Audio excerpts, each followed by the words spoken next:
So we are now moving on to hearing and seeing Jax Jackie Brown and rearranging the stage as we do so. I don't think we really need to announcing whether it is, so you can leave it. Okay. So Jax is a disability and LGBTIQ rights activist, public speaker, writer, spoken word performer, disability sexuality educator and workshop designer and facilitator. And through her presentations at conferences and universities and her extensive publications, she provides a powerful insight into the reasons why society needs to change rather than people with disabilities. So I'd like you to join with us welcoming Jax Jackie Brown.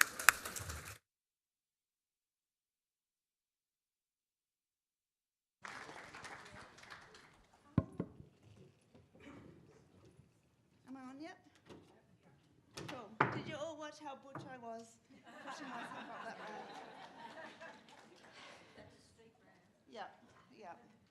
I need my clicker. I think my clicker's on there.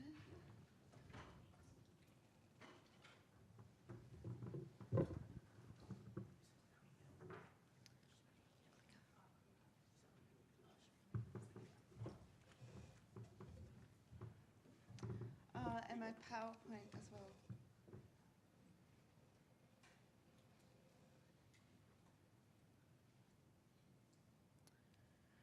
So thanks for having me. It's an honour and a privilege to be invited to be a keynote. As you'll see, I always struggle with what to call presentations. And I guess one of my big driving forces in my life and in the work that I do is how do we shift the conversation around disability from framing it as an individual medical problem to an issue of social justice and equality. So that's kind of the key message that I'm going to be bringing forth today and sharing some ways in which we can do that, some ways in which we can reframe the question of disability from an individual problem to a socio-political issue, and how can we get as politicised and mobilised about disability issues as we are about LGBTIQ issues and rights. So I'd like to begin by acknowledging the traditional owners of the land on which we meet today and paying my respects to their elders, past, present and emerging, and recognising the pride, resilience and resistance of Indigenous and Torres Strait Islander people. So this is an organisation that you may or may not be aware of. It's called the First Peoples Disability Network of Australia, and they're a group of Indigenous and Torres Strait Islander people with disabilities doing self-advocacy, and they're really great. So if you haven't been familiar with their work, I encourage you to look them up and check them out, because it's a great example of leadership. Might be very, I can see if I look this way. So 1 in 5 Australians have a disability. It's 1 in 4 if we include people living with mental health issues. So we're really not a minority. We're a huge demographic. And I like to remind people that if we're all lucky enough to live long enough, we're all going to acquire some kind of impairment. So it's an experience that many of us are yet to experience, and those of us that are living with disability have particular knowledges and important information to share with people who are yet to experience it. I just wanted to touch on this a little bit because I think, as we know as LGBTIQ people, representations are really, really important in terms of shaping how we think about ourselves and how the society thinks about us. And I think when we think about disability rights and we think about disability representation in the mainstream media, we still have a very long way to go, as you can see with some of those figures on the screen. Often disability is depicted in really stereotypical ways. So this idea that disability is this terrible personal tragedy, or conversely, this idea that people with disabilities are there to inspire non-disabled people to get up off the couch and go and do something because they're the fortunate ones and people with disabilities are, you know, terrible, tragic figures who sit at home all day and feel sorry for ourselves. And I think particularly for me as a young queer disabled person, I saw no representations of disability identity that I could identify with that enabled me to feel like I could be proud of the body that I lived in, that I could have healthy, happy relationships and lead an interesting, fulfilling life. And so I think we can't underestimate the power of representation to mobilise people towards social justice, but also to feel hope for the future. So still the dominant model that we use to think about disability in society today is the medical model of disability. So this idea that disability is a problem within someone's body or mind that makes them different, that means they need treatment or cure. And often that search for a treatment or a cure should be the focus of that person's life. That disability obscures and is the biggest, most important, horriblest thing that that person is going through. But the social model is a really important alternative way of thinking. So the social model came out of the disability rights movement in Britain in the 1970s and then spread across to the US.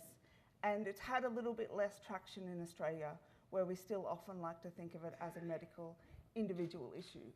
But one of the things the social model says is it says that people's experience of impairment, so my impairment is that I'm a wheelchair user, is fundamentally shaped by the society in which that person lives.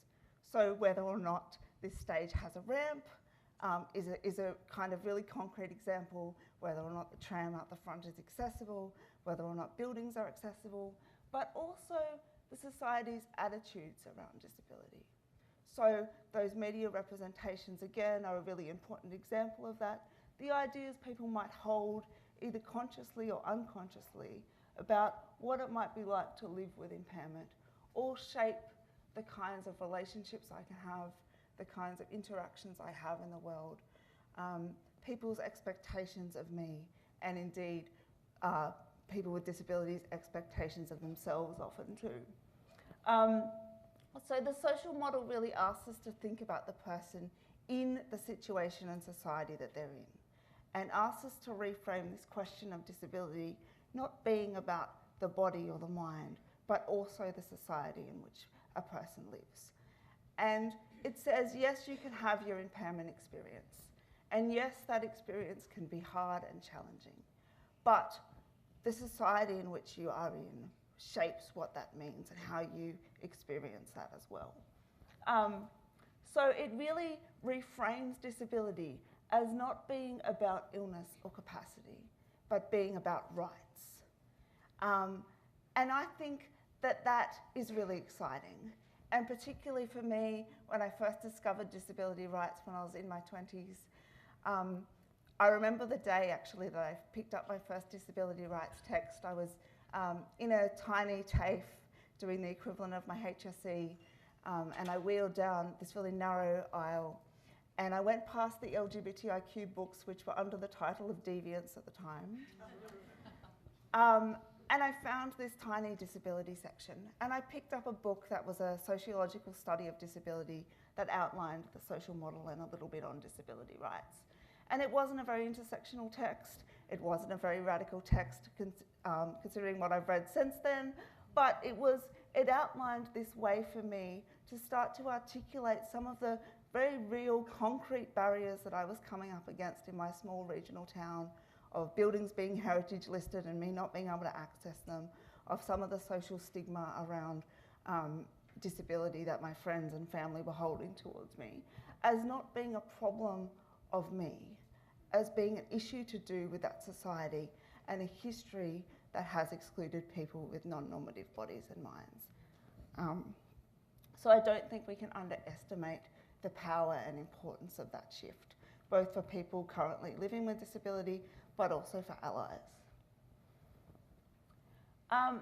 So Melbourne keeps getting voted one of the world's most livable cities. And that really pisses me off. I remember when I first came to Melbourne 5 years ago, And I got on my accessible tram in the city and I was like, I'm going to go to Fitzroy because I want to be a bit of a hipster. And I got to Fitzroy and I realised I couldn't get off my tram. So I jumped into the arms of an unsuspecting man, which was a bit of a shock for both of us. And some passengers helped me pull my chair down. Now, I can do that in an emergency, but there's a lot of people with a variety of impairments that can't do that. And you may see the accessible trams, you know, going about the city and think, oh yeah, cool, go Melbourne. But there's so many places that even if we can get on a tram, we can't actually get off them, so we can't actually use public transport in the ways that other people can. Uber's another current example. Everyone's onto the Uber, but so few Ubers are actually wheelchair accessible. So I think we have a long way to go to actually make a world that is really inclusive and accessible. We know that 46% of people with disabilities live on or below the poverty line. We're one of the most disadvantaged groups currently in Australia. We're more likely to be having lower levels of employment and education, and be living in public housing or inappropriate housing. So particularly for young people with disabilities, we're less likely to be able to move around and live in different spaces and with different people when we finally get out of the family home than other people without disabilities. Particularly for young people with intellectual disabilities, they're more likely to be living in group homes for longer periods of time, so in one house in a particular community, but they're less likely to be connected with all those social supports and things that are happening in that community because of stigma around disability. So isolation is a really, really big issue for many people with disabilities. And then if you add any kind of intersections on top of that, of course, queer being one of them or LGBTIQ being one of them, then that's kind of compounded a lot of those issues. And we know that there's 7,000 young people nationally living in aged care institutions in Australia as well. I love this quote because I think it really sums up that for many people with disabilities, support and acknowledgement of our sexualities, particularly if we're LGBTIQ people, is a really, really big issue. It is just as important to me that I can have healthy, happy, respectful relationships, both sexually and also with my friends and in my community, that I'm supported and connected, as whether or not I can get on a tram. And yet often when we think about access, we only think about very concrete things and we don't think about access to community and access to lovers and friends and all those kind of things. They are just as important. And I think particularly now with the NDIS, it is really incumbent upon us as allies and as people with disabilities to really advocate really hard for people with disabilities being able to include having a relationship as a very reasonable goal for their life. How are people going to be supported in doing that? And my dealings with the NDIS currently, I'm waiting for my first plan meeting, have been really, really homophobic, and they just don't understand that I might have a female partner, that my work might be being engaged with and being part of the LGBTIQ community, and that is important, and that should be reasonable goals. So there is, of course, a lot of assumptions, and there's a lot of hard work many of us have to do to get the choice and control that we've been promised to have. Often when we see disability and sexuality represented at all in the media, we see it as people with disabilities not having a sexuality, being desexualized or presumed to have no sexual desires, or often for people with intellectual disabilities, this perception that they're hypersexual, that if they get sexuality education that they're going to act out sexually. And we know that good, comprehensive, inclusive sexuality education is actually a big factor in preventing abuse. And so it's really, really important. One of the few ways that we ever see disability and sexuality talked about is cis, het, disabled men's right to use sex workers. I want to be really clear and say I'm not anti-sex work. I am not anti that being part of a choice that people can choose to have. But I think when we see it as one of the key ways disability and sexuality is ever talked about, it obscures queer desire, it obscures women's desire, and it says we have another service industry that we're going to give you as people with disabilities. You can go and have your shag once a month. Therefore, that issue is done. We don't need to think about how do we make society more inclusive, how do we combat some of these ideas of people with disabilities as being inherently undesirable, as inherently less worthy partners or lovers. We don't need to change and challenge society. We just need to provide you with another service.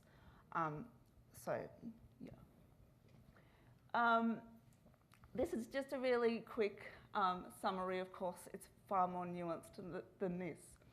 But I think it's worth pointing out that both LGBTIQ people and people with disabilities have a long and continuing history of discrimination and pathologization, and particularly for people with disabilities, being locked up in institutions and not being included. And that we've often had medicalised and other interventions on our bodies and minds to try and cure us of our difference.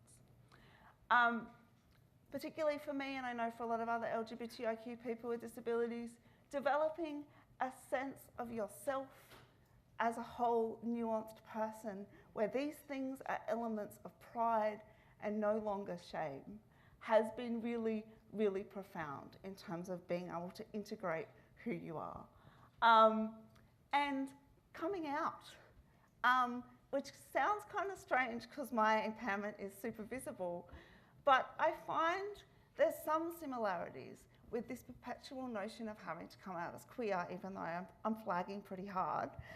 I feel like people don't read that because they assume that she can't be queer or butch or whatever because she's disabled, and therefore she must just be, I don't know, being a little bit confused in how she's dressing or whatever. But also this idea of coming out as disabled, even though my disability, my impairment is really visible, is about having a narrative about what that means for me that may be different to people's expectations of what they think it means. So I will often have people come up to me in the street, kind of stand in front of me and say, "What's wrong with you?" And what they're wanting in that moment is for me to go, "Oh, I had this terrible thing happen, and I really want to share this trauma that I have with you." And I don't have that trauma, that is not my story. But even if I did, I would be sharing that with the people close to me. I'd be sharing that with counsellors and health professionals maybe. And so when they ask me these questions that are often expecting a very medicalised definition of my body, which I don't understand why they need if they're not going to have any ongoing kind of relationship with me, when I give them a different kind of story, they're confused by that. So that kind of moment of coming out when we choose to disclose LGBTI identity, or we choose to have a narrative that is different to what someone is expecting of us, is a similarity that I find over and over again.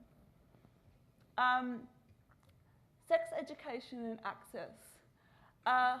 Often our fabulous queer parties are up a flight of stairs in a dark room, and we're all being fabulous and sexy and having a great time. And I understand why that is. I think part of why that is our history of discrimination, of homophobia, of transphobia, of biphobia, and wanting to find a little room somewhere away from all that where we can be fabulous and sexy and have our relationships and find our community. But what that means for many people with access barriers, what that means for many people with disabilities is that we're not there.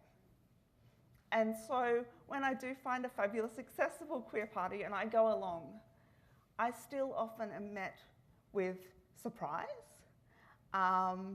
with I've had a woman come up to me once at a gay bar and, flagging butch as hard as I am, and said, "Oh, honey, you're in a gay bar." And I was like, yes, clearly. Like, I dressed for the occasion. I got my hair freshly done. But it's these assumptions that people with disabilities don't have a sexuality, or that we must be unsure of who we are. Even for the queerest of the queer and the people you would think be pushing the boundaries as far as they possibly can push them in their own lives, haven't thought about the experience of impairment. And also that we need LGBTIQ disabled role models. We need people in the media, we need people out there to say to young people, this could be you, this can be an option for your life. I think when people have experienced marginalisation and oppression, they can get very scared about pushing the boundaries, about living authentically, about being different in another kind of way. I know when I came out to my parents at 18, I'd spent a week in bed with a girl and I was really sure this was for me. And I went to my mum and I said, oh, hey mum, I think I might be into women. And she said, look, don't tell anyone. I'm sure it's just a phase and you don't want to make your life harder than it already is. So there's a lot of assumptions in there, but one of them is that if you just squish it down, if you just pretend it doesn't exist, somehow your life is going to be easier, which we all know is not true. But this idea that you don't want to add another difficulty to your life, so you can just pretend it doesn't exist. And I think when I'm doing a public speaking gig or a spoken word gig or doing something that I'm feeling really nervous about, one of the things that steadies me and one of the things that gives me courage is to think about that young person that I was at 16 in my regional community and think about what a difference it would have made if I'd seen one person modelling the fact that I could be queer. Yeah, I think I've covered that with the going into queer clubs and pubs and being read as not belonging there. But yeah, I think often sexuality and gender identity is just not read for people with disabilities if they're seen as transgressing the supposed norm at all. It's often really heavily policed by the people in our lives. It's often either read as confusion or as you don't want to be more different than you already are. You don't want to stand out more than you already are. And really frustratingly and disappointingly for me as a queer, I find that in a lot of disability spaces, people with disabilities try and be more straighter than straight, often. And I understand that that's a reaction to experiencing oppression and being like, I may be different in these ways, but I'm going to aim for the house and 2 kids and the het relationship, and I will have, this kind of sex, and I will, I'll be more straighter than straight in all these kind of ways. But it's perpetually disappointing for me, because I think one of the wonderful things disability can invite you to experience is that you can question this stuff, that you can question the body and power and identity and the relationship to the world and you. But so often people with disabilities try to really fit into these very narrow conceptions of gender because they feel excluded in other ways.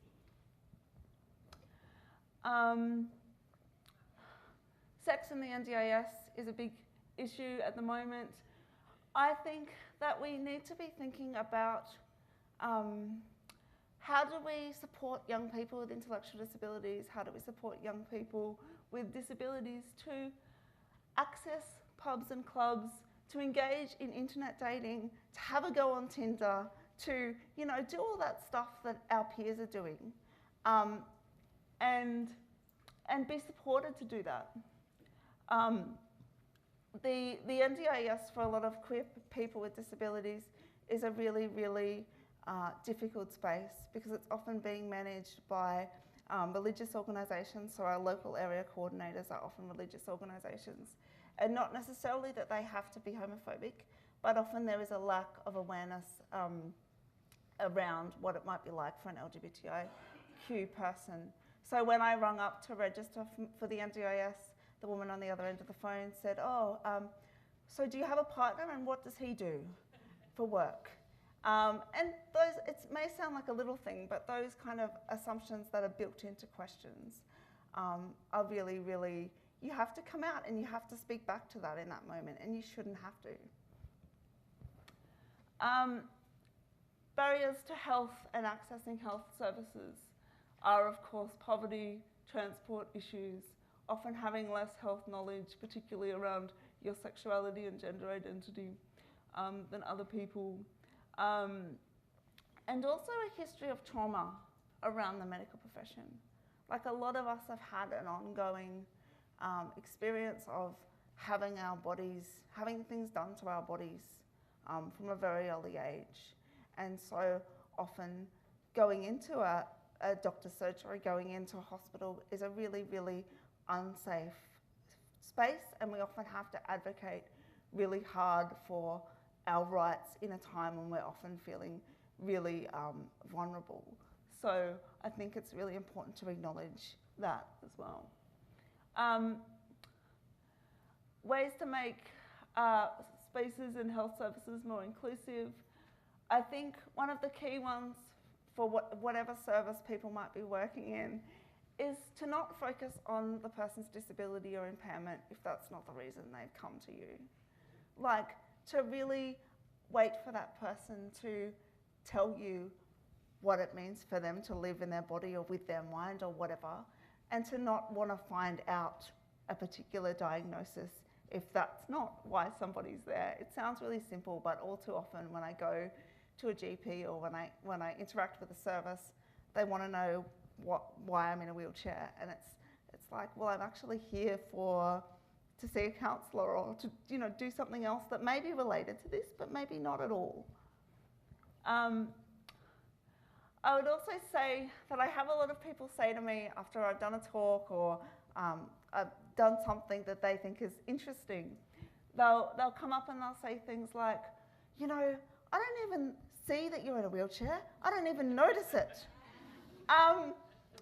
And I think that's really interesting. I know what they're trying to say is, I think you've done something really interesting and I want to give you a compliment. But what they're also saying is, I'm super uncomfortable with this. I don't know how to start a conversation with you about it, so I'm just going to pretend it doesn't exist.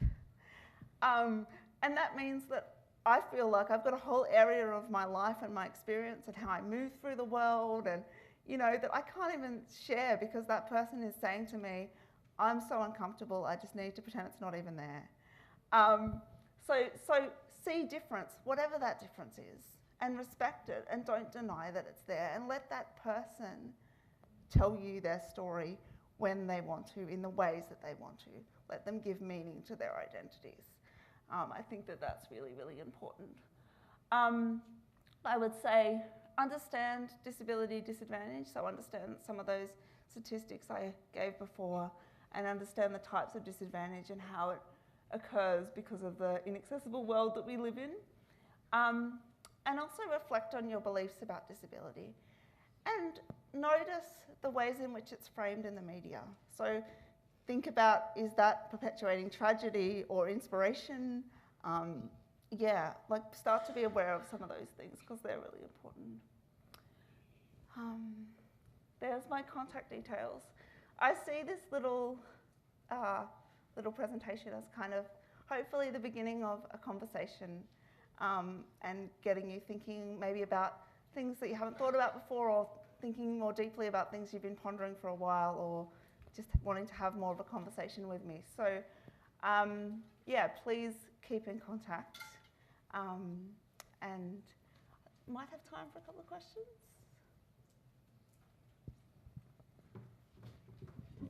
Not sure if we do, but anyway, thank you so much, Jax. What a powerful and inspiring and really informative talk about intersexuality. And I mean, Jax talked about the need for LGBTIQ disability role models. What a powerful role model she is. So once again, put your hands together, I think, for Jax for that incredible presentation.